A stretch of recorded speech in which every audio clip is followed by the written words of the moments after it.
آج یہ دیکھنے میں آ رہا ہے کہ ورزش کے نام پر، تہذیب کے نام پر غیر مسلموں کا ایک وہ طریقہ کار جسے وہ اپنی عبادت کے لیے استعمال کرتے ہیں، سوریہ نمسکار ہے،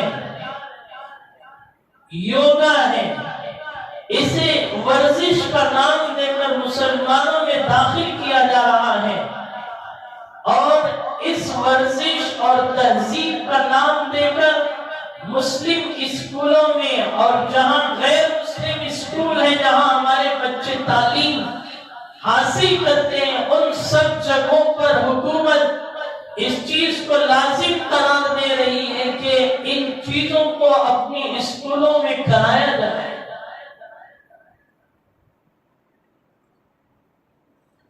سوریہ نمسکار سورج کے طلوع اور غروب ہوتے وقت غیر مسلموں کی ایک عبادت کا طریقہ کار ہے جس میں وہ ہاتھ اٹھا کر اور مختلف طریقہ کار پر پوجا پاٹ کرتے ہیں، اور مسلمانوں کو یہ کہا جا رہا ہے کہ یہ ورزش ہے، اس سے تمہاری جسمانی طاقت بڑھے گی، ایک تہذیب ہے، تہذیب کا اپنانا کوئی غلط کام نہیں ہے، اسے مسلمان اپنی زندگی میں کرے اور اپنے بچوں کو اسکولوں میں اسے کرایا جائے۔ تو خدائے وحدہ لا شریک کہہ رہے کہ سورج کی پوجا ہے، چاند و ستارے ہیں، یہ اللہ کی بنائی کی خلقت ہے، یہ اللہ کے غلام ہیں، جب اللہ کہتے ہیں تو وہ آ جاتے ہیں اور جب کہتے ہیں تو چلے جاتے ہیں۔ جو چیز تابع ہے خدا کے حکم کی، اس کی عبادت مسلمان کرے اور مسلمان بچے کرے۔ کتنے افسوس کی بات ہے، سیدنا سلیمان علیہ نبینا علیہ السلام یہ ایسے نبی گزرے ہیں جن کو اللہ نے ایسی بادشاہت دی تھی کہ قیامت تک شاید کوئی ایسا بادشاہ نصیب نہ ہو۔ چرند و پرند، جن و انسان سب سید سلیمان علیہ السلام کے تابع تھے۔ ان کو ایک مرتبہ ہدہد پرندے نے ملکہ سبا جو وہاں کی رانی تھی، وہ سورج کی اور ستاروں کی پوجا کرتی تھی، تو ہدہد پرندے نے دیکھ کر سیدنا سلیمان علیہ السلام کو یہ پیغام پہنچایا کہ ملکہ سبا سورج اور چاند ستاروں کی پوجا کرتی ہے، عبادت کرتی ہے۔ ہدہد کو حضرت سلیمان علیہ السلام نے پیغام بھیجا کہ اس ملکہ سبا کو میرے دربار میں حاضر ہونے کی دعوت دی جائے، اور جب ملکہ سبا سلیمان علیہ السلام کے پاس حاضر ہوئی تو انہوں نے اللہ کی وحدانیت سنائی، اور ساری چیزیں سمجھانے کے بعد وہ حضرت سلیمان علیہ السلام کی بات کو مانتے ہوئے اسلام میں داخل ہوئی، اور سارے قوم کے لوگوں نے اسلام قبول کیا۔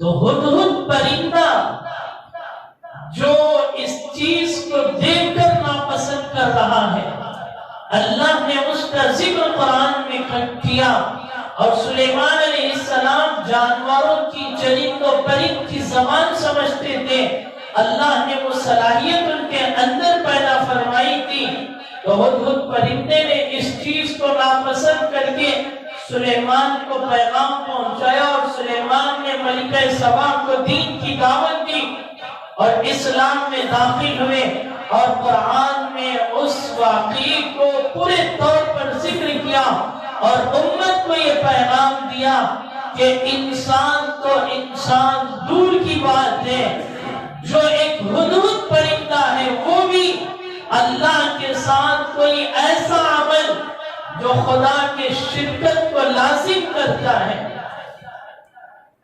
خدا کے برابر لا کھڑا کرتا ہے، اسے یہ چیز پسند نہیں، تو تم انسان ہو کر یہ چیزیں کیسے کرتے ہو؟ تمہارا دل و دماغ کس چیز کے کام آتا ہے؟ صرف دنیا کمانے کے لیے، ہڑپنے کے لیے، جھوٹ بولنے کے لیے، غیبت کرنے کے لیے، دھوکہ دینے کے لیے، اللہ کی وحدانیت سمجھنے کے لیے تمہارا دل و دماغ کام نہیں کر پاتا۔ کتنے افسوس کی بات ہے، ہزاروں لاکھوں بچے اسکول میں جا رہے ہیں، ماں باپ ان کی فیسیں ادا کر رہے ہیں، اور جتنی فیس پوچھی جا رہی ہے اتنی فیس ادا کرنے کے لیے تیار ہیں۔ تمہارا بچہ ان اسکولوں میں جا کر سوریہ نمسکار اور یوگا کرتا ہے تو پھر وہ ایمان سے محروم ہوتا ہے، نکل جاتا ہے۔ گھر میں پیسہ دے کر تم اپنا کمایا ہوا اور اپنی محنت کی کمائی لگا کر کیا خرید رہے ہو؟ ایمان نہیں بلکہ اپنے بچوں کے ذریعے کفر خرید رہے ہو۔ لوگوں کو یہ بات اگر کہی جائے تو انہیں یہ بات سمجھ میں نہیں آتی۔ کیوں؟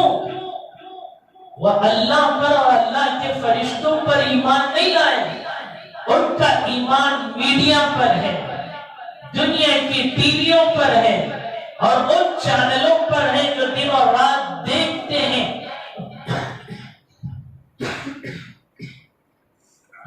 وہ جو بتاتے ہیں انہیں منظور ہے، خدا کا پیغام آ جائے، نبی کی حدیث آ جائے، ان کا دل و دماغ قبول کرنے کے لیے تیار نہیں ہے۔ سوریہ نمسکار اور یوگا کے تعلق سے خود ہندو تنظیمیں اور ان کی کتابوں میں یہ بات لکھی گئی ہے کہ یہ ہمارے مذہب کا ایک طریقہ کار ہے، عبادت کا ایک طریقہ ہے جسے ہم کرتے ہیں۔ ہمارا ملک جمہوری ہے، ہمیں اپنے مذہب پر اپنے تشخصات کے ساتھ جینے کا ہمیں حق ہے۔ کوئی غیر ہمارے اوپر دوسرے مذہب کی چیزیں لازم کر دے، ضروری قرار دے، ہمارا ملک کا قانون اس کی اجازت نہیں دیتا، تو ہمیں اختیار ہے اسے رد کرنے کی، ہمیں اختیار ہے ہمارے بچوں کو اس چیز سے آگاہ کرنے کی، اس چیز سے روکنے کی۔ جب ماں باپ خود جانتے نہیں یہ کیا چیز ہے تو بچوں کو کیا کہیں؟ بچے بھی مکاتب سے دور ہیں، مدارس سے دور ہیں، علماء سے دور ہیں، تو جب وہ جا کر یہ اعمال کریں گے اللہ کی ناراضگی اور اللہ کے نبی کی ناراضگی کا وہ شکار ہوگا۔ نماز، سورج غروب ہوتا ہے، سورج طلوع ہوتا ہے، ان دو وقتوں میں اللہ کے نبی نے منع فرمایا کہ نماز نہ پڑھی جائے۔ کیوں؟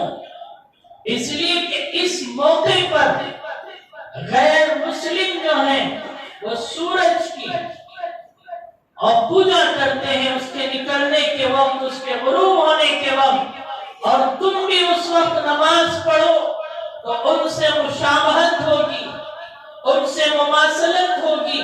اس لیے تمہیں اجازت نہیں ہے کہ سورج کے طلوع ہونے اور غروب ہونے پر نماز ادا کرو۔ میرے اور آپ کے نبی کی گہرائی، ان کے عقل کی کیا بات کہی جائے، انہوں نے اتنے غور و فکر کے بعد امت کے لیے ایسی چیزوں سے منع کیا جس سے غیروں کی تشبیہ بھی لازم آتی ہو، ایسے موقع پر عبادت نہ کی جائے۔ آج اس نبی کے ماننے والے بعض بڑے بھی یہ کام کر رہے ہیں، ورزش کے نام پر یوگا سیکھ رہے ہیں، اور بچے تو اسکولوں میں جو غیر مسلم مینجمنٹ کے ہیں تو وہ تو کرتے ہی ہیں، اور جو مسلم مینجمنٹ کے ہیں جو دین سے دور ہیں وہ بھی اسے کرواتے ہوئے نظر آتے ہیں۔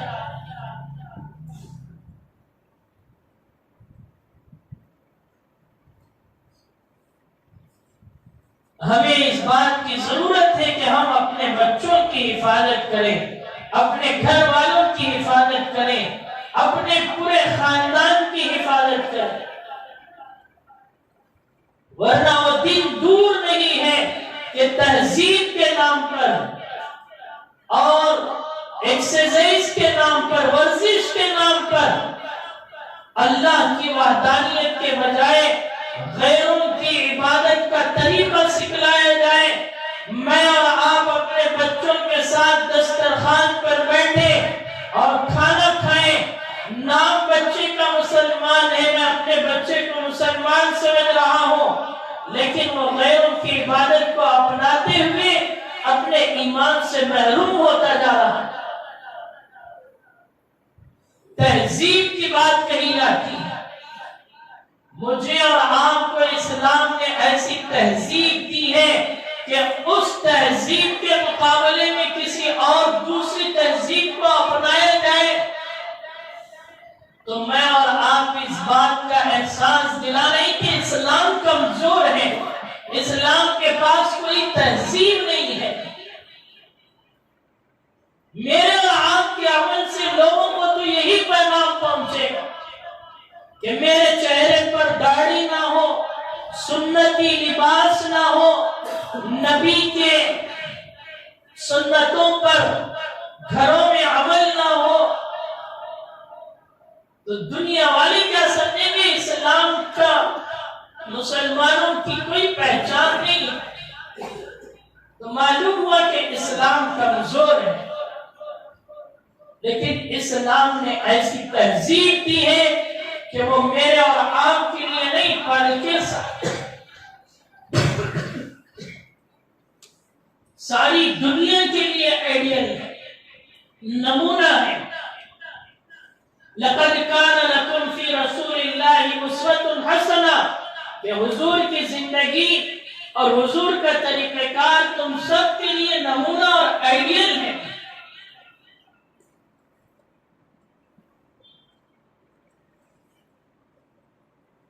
تو جو چیز ہم سب کے لیے تہذیب کے اعتبار سے ایک آئیڈیل اور نمونہ بنا کر دی گئی، آج اس تہذیب کو چھوڑ کر غلط عقائد تہذیب کے نام پر داخل کیے جائیں تو اسلام اس کی اجازت نہیں دیتا۔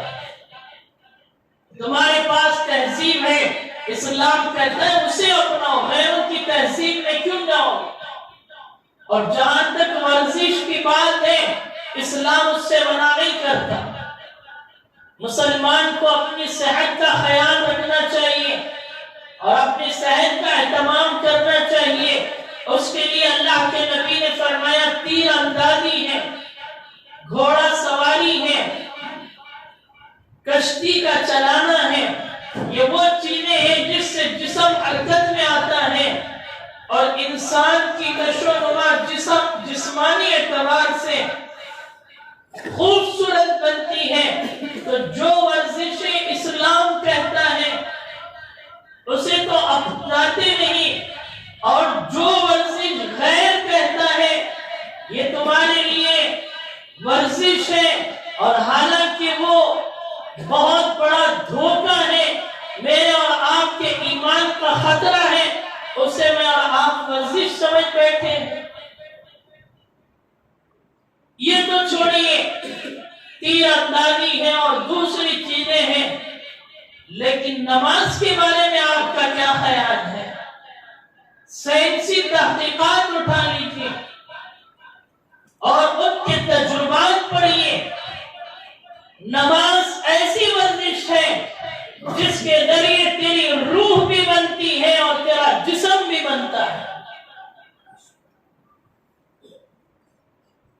روح اس طور پر بنتی ہے کہ تو اپنے بنائے ہوئے رب کو بھول چکا تھا، دن میں 5 وقت مسجد میں حاضری دے گا، اللہ کے سامنے سجدہ کرے گا، تو تجھے اس بات کا احساس ہوگا کہ میرا پیدا کرنے والا خدائے وحدہ لا شریک ہے، یہ سر اس کے علاوہ کسی اور کے سامنے جھکا نہ جائے اور میں نہ جھکاؤں، اس کی ہی عبادت کی جائے۔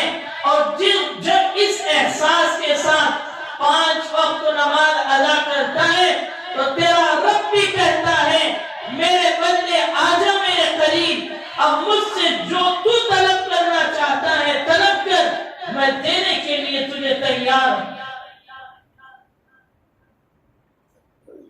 اتنی بہترین ورزش ہے کہ دن میں کما، محنت کر، خوب محنت کر، 5 وقت نماز میں آ کر اللہ سے دعا کر، اے اللہ میرے دکان میں گاہک نہیں آ رہے ہیں، گاہک کا بھیجنے والا تو ہے، اے خدائے وحدہ لا شریک میرے بچوں کی زندگی چل جائے، تو گاہکوں کو بھیج دے، ان کے روزی کا انتظام ہو جائے، تو پھر اس کے ذریعے تیرے کاروبار چمکے، تیری تجارتوں میں ترقی ہو۔ روحانی طاقت ہے، جسمانی طاقت اس اعتبار سے سائنسدانوں نے لکھا کہ دل کے جو دل ہے اور پھیپڑے ہیں، دماغ ہے، آنکھ ہے، کان ہے، جب سجدے اور رکوع میں اور ان سے اٹھتے بیٹھتے وقت سارا جسم جو حرکت ہوتا ہے، اس حرکت کی وجہ سے 5 وقتہ نمازوں کے بعد انسان کا جسم اتنا صحت مند ہو جاتا ہے۔ دنیا کے سائنسدانوں نے کہا دنیا کا بڑے سے بڑا یوگا اور سوریہ نمسکار بھی تیرے ایک سجدے پر تجھے صحت مل سکتی ہے، وہ ہزاروں مرتبہ کرنے پر بھی تجھے حاصل نہیں ہو سکتی۔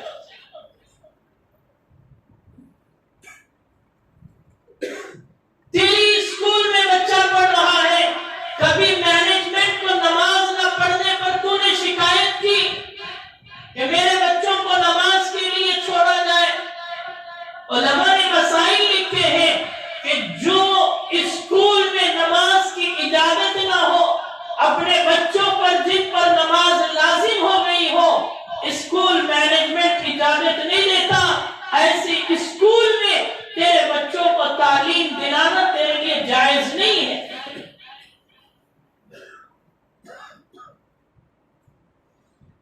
نماز کے لیے اجازت نہ ہو تو کسی ماں باپ کا دل دھڑکتا نہیں اور وہ مینجمنٹ سے شکایت نہیں کرتا، اور دنیا کا باطل یوگا اور سوریہ نمسکار کے ذریعے تمہارے بچوں کے ایمان کو تباہ کر رہا ہے۔ کسی ایک مسلم ماں اور باپ کی یہ جرأت ہے کہ اس کے خلاف آواز اٹھائے اور اسکولوں میں جا کر شکایت درج کرائے۔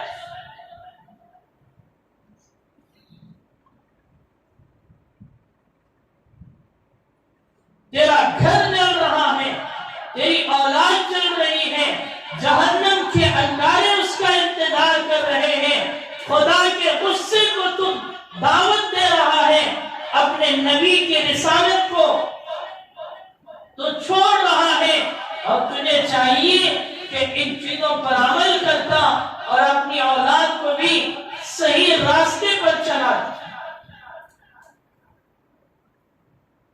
میں نے شروع میں بھی کہا، ابھی بھی کہہ رہا ہوں کہ آپ اپنے بچوں اور اپنے گھر والوں کے ذریعے اسلام کی تحریک کا کام شروع کیجیے، اسلام سمجھائیے، دینی باتیں انہیں بتائیے، قرآن اور احادیث کا ذخیرہ سمجھائیے، اور اگر آپ اس لائق نہیں ہیں، لائق تو کہاں ہوں گے؟ دینی تعلیم تو پڑھتے نہیں، دنیاوی تعلیم کی ڈگریاں لے کر پھرتے ہیں اور اسے لوگوں کو دکھاتے پھرتے ہیں کہ یہ میری ڈگری ہے۔ افسوس ہے ایسی ڈگری پر، اور کل قیامت کے دن لعنت بھی ہوگی ایسی ڈگری پر کہ جس ڈگری نے تجھے نماز کی طرف، قرآن کی تلاوت کی طرف، اور اپنے رب کو پہچاننے کی طرف نہیں لے گئی ہو. اور اگر تو چاہے اس تعلیم کے ذریعے بھی خدا کا قرب حاصل کر سکتا ہے. دنیاوی اصلی علوم، سائنسی تحقیقات، اس میں خدا کی جو معرفت حاصل ہوتی ہے، خدا کی جو پہچان ہوتی ہے، اگر پڑھے لکھے لوگ اس میں غور کر لیں تو پھر وہ گناہ کی طرف راغب ہو، گناہ کی طرف جائیں، یہ ہو نہیں سکتی. لیکن ضرورت اس بات کی ہے کہ علماء سے تعلق ہو، نیک لوگوں کی صحبت حاصل. اور جب ان کی صحبت میں بیٹھو گے، بارہا بیٹھو گے اور ان سے کچھ چیزیں قرآن اور احادیث کی سیکھو گے تو پھر تمہارے لیے یہ کامیابی کا ذریعہ. ابھی یہ پہلی جو جنوری گزری ہے، پورے ہندوستان کی حکومت نے کہا 30,000 اسکولوں سے کہ 1 سے 7 جنوری تک ہر اسکول میں سوریہ نمسکار کرایا گیا، اور جس میں 3 لاکھ بچوں نے اس عمل کو کیا. اور ابھی 25 جنوری آ رہی ہے تو حکومت کہہ رہی ہے کہ سوریہ نمسکار کا ایک بڑا پروگرام کیا جائے تاکہ لوگوں کی صحت بنائی جائے، کرونا سے بچایا جائے. 7 لاکھ لوگ اس میں شریک ہوں گے. دنیا والوں کو تو حکومت دھوکہ دے رہی ہے کہ مسجدوں میں بھیڑ بھاڑ نہ ہو، دور دور بیٹھے، ماسک لگا کر بیٹھے، اور وہاں پر سوریہ نمسکار پر بچے اسکول بھی جائیں اور سوریہ نمسکار پر 25 جنوری پر لوگ جمع بھی ہوں. تو میرا اور آپ کا مذہب، میرا اور آپ کا عقیدہ یہ کہتا ہے کہ میرا رب صحت دینے والا، عافیت دینے والا، اور اس کے قبضے قدرت میں ہے. وہ جسے چاہے صحت دے اور جسے چاہے بیماری دے. اور دنیا کا باطل دھوکے میں رکھتے ہوئے اس طرح کی چیزیں لوگوں کے سامنے لا رہا ہے. ہمارا ملک جمہوری ہے، ہمارے لیے لازم نہیں ہے کہ ہم یہ کام کریں. ہم اپنے بچوں سے یہ عمل کروائیں. ملک کا قانون کہتا ہے کہ تمہارے مذہب میں پورا تمہیں عمل کرنے کی آزادی ہے. نماز ہے، پورے طور پر ہمیں پڑھنے کی آزادی ہے. قرآن کی تلاوت ہے، اسلامی تعلیمات ہے، کوئی ہمیں روک نہیں سکتا. میں کئی جمعہ سے یہ بات سمجھانے کی کوشش کر رہا ہوں کہ جب ہم ان میں آہستہ آہستہ داخل ہوں گے، ان کی چیزوں کو لیتے رہیں گے، تو اپنا ایمان تو جانا یقینی ہے، اور اس کے ساتھ ساتھ وہ اور بھی زیادہ اس چیز میں بیدار ہوں گے کہ مسلمان ہماری یہ چیزیں لے رہا ہے. انگریز نے کہا تھا اس ملک کو چھوڑتے ہوئے مسلمان کو تلوار سے شکست دینا مشکل ہے. اس کی ایمانی طاقت اور جذبے کے اعتبار سے مسلمان کو جنگی میدان میں شکست نہیں دیا جا سکتا. تو اس نے اس وقت تہیہ کر لیا، ارادہ کر لیا کہ اب اس کے بعد مسلمان سے لڑا نہیں جائے گا. اس کی لڑائی اس کے دل و دماغ سے ہوگی. نام عبد الرحمن، عبداللہ، عبد الکریم ہوگا، لیکن دماغ کیا ہوگا، دل کیا ہوگا، وہ کفر سے بھرا ہوا ہوگا، شرک سے بھرا ہوا ہوگا. آج انہی چیزوں اور انہی تہذیبوں کے غیروں کے لیتے لیتے میں اور آپ اپنے نیک اور اللہ والے بندے، جن کو اولیاء اعظام کہا جاتا ہے، ان کو بھی خدا کے سامنے کھڑا کر دیتے ہیں کہ وہ اولاد دینے والے ہیں اور ان کے ذریعے ہمیں روزی حاصل آدمیوں کا ذریعہ ہے، سبب ہے، اس کے ذریعے دعا مانگ سکتے ہیں، اللہ یہ تیرے نیک بندے ہیں، ان کی نیکیوں کے صدقے تو پھر ہماری زندگی بنا دے، ہماری روزیوں میں برکت دے۔ لیکن یہ عقیدہ رکھنا کہ فلاں ولی ہی اولاد دے گا، فلاں ولی ہی رزق دے گا، یہ تو اللہ کے ساتھ شریک کرنا ہے۔ اللہ اپنے ساتھ کسی کو شرکت کرتا ہوا برداشت نہیں کرتا۔ میں نے اس کی مثال کئی مرتبہ آپ کے لیے دی ہے۔ دنیا میں آپ کی نور نظر لخت جگر بیوی ہے، کوئی دوسرا اس کے ساتھ آنکھ لڑائے، غلط حرکت کرے، کیا آپ کا ایمان اسے برداشت کرے گا؟ قبول کرے گا کہ میری بیوی ہے، اس کے ساتھ کوئی آنکھ لڑا رہا ہے، غلط خیالات پیدا کر رہا ہے، فوراً اسے روکے گا؟ تو ایک عام انسان اپنی گھر والی کے ساتھ دوسرے کو شریک نہیں کر سکتا۔ وہ خدائے وحدہ لا شریک ہے، ساری دنیا کا مالک ہے، پیدا کرنے والا وہ، رزق دینے والا وہ، مال دینے والا وہ، اولاد دینے والا وہ، اور اسے کہا جائے کہ فلاں ولی اولاد دے رہا ہے تو اسے غصہ تو آئے گا۔ بیٹا دینے والا فلاں ولی ہے، تو جس طرح ایک انسان اپنے لیے کسی کو دوسرا شریک برداشت نہیں کر سکتا، خدائے وحدہ لا شریک بھی عمل برداشت نہیں کر سکتا۔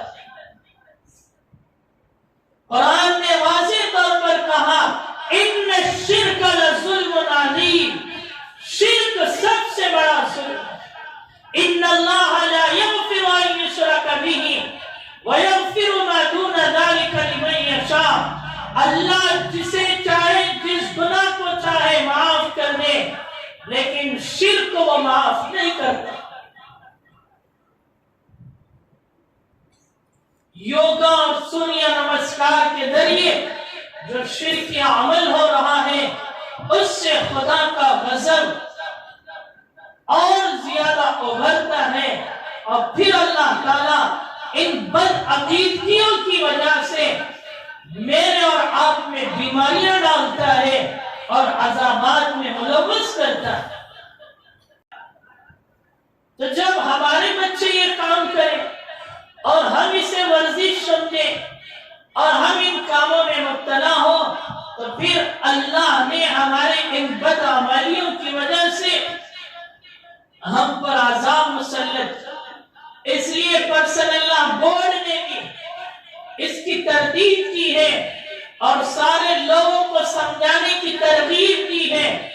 آپ میں سے بھی ہر ایک کی ذمہ داری ہے جو یہاں پر بیٹھے ہوئے ہیں، جہاں تک ہو سکے اپنا پیغام پہنچائے اور اپنے لیے صدقہ جاریہ اور ثواب کا ذریعہ سمجھے کہ ہم سوریہ نمسکار اور یوگا کی ترغیب کریں گے، اپنے بچوں کو ایسی اسکولوں میں نہیں بھیجیں گے، اور ایسا کام کرنے پر جو اسکولیں زبردستی کریں گے، ہم ان مینجمنٹ کو بات کر کے آگاہ کریں گے، اور اپنے گھر میں بھی بڑے احباب اگر کسی کے پاس جا کر یہ عمل سیکھ کر آئے ہیں، ہم ان کو سمجھائیں گے کہ یہ غیر مشرکانہ عمل ہے اور اللہ کے ساتھ شرک کا عمل ہے، اسے نہ کیا جائے، تو یہ آپ کی ذمہ داری ہے۔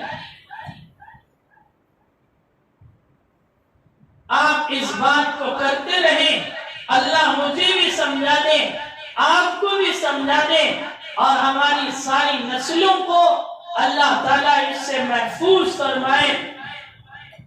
پیغام جتنا آگے بڑھے گا، آپ کے لیے بھی صدقہ جاریہ کا ذریعہ بنے گا۔ نیکیوں کو، اچھے کاموں کو خوب پھیلانا چاہیے۔ اللہ مجھے اور آپ کو عمل کی توفیق نصیب فرمائے۔